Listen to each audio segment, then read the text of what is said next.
കൈത്ത 4 മുതൽ. വിശുദ്ധ ലൂക്കായുടെ സുവിശേഷം 10 അധ്യായം 25 മുതൽ 35 വരെയുള്ള തിരുവചനങ്ങളുടെ വിശകലനം. നല്ല സമരിയാക്കാരൻ. ഒരു യഹൂദന് യഹൂദൻ മാത്രമേ അയൽക്കാരനായിട്ടുള്ളൂ. എല്ലാവരെയും സമഭാവനയോടെ കാണുന്ന യേശു അവരുടെ മുമ്പിൽ ഒരു ചോദ്യചിഹ്നമായിരുന്നു. ഈ പശ്ചാത്തലത്തിലാണ് യഹൂദനായ യേശുവിനോട് അയൽക്കാരൻ എന്ന അവന്റെ വീക്ഷണം അറിയാൻ അയാൾ ചോദ്യമുന്നയിക്കുന്നത്. യഹൂദ ആചാരങ്ങളും നിലപാടുകളും മനുഷ്യോചിതമല്ല എന്ന് തെളിയിക്കാനുള്ള ഒരു അവസരമായി യേശു ഇതിനെ വിനിയോഗിക്കുന്നു.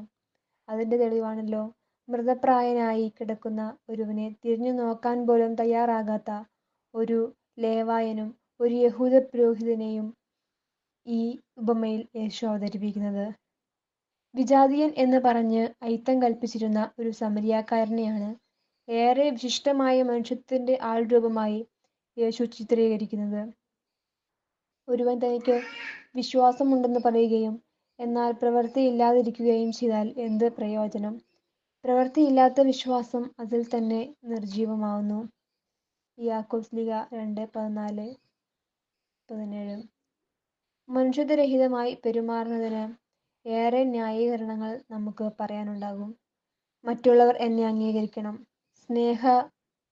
സ്നേഹമസൃണമായി പെരുമാറണം, കരുണ കാണിക്കണം തുടങ്ങിയ അമിത ഉപാധികൾ വയ്ക്കുന്നവർ പലപ്പോഴും ഇതൊന്നും മറ്റുള്ളവർക്ക് നൽകാത്തവരായിരിക്കും.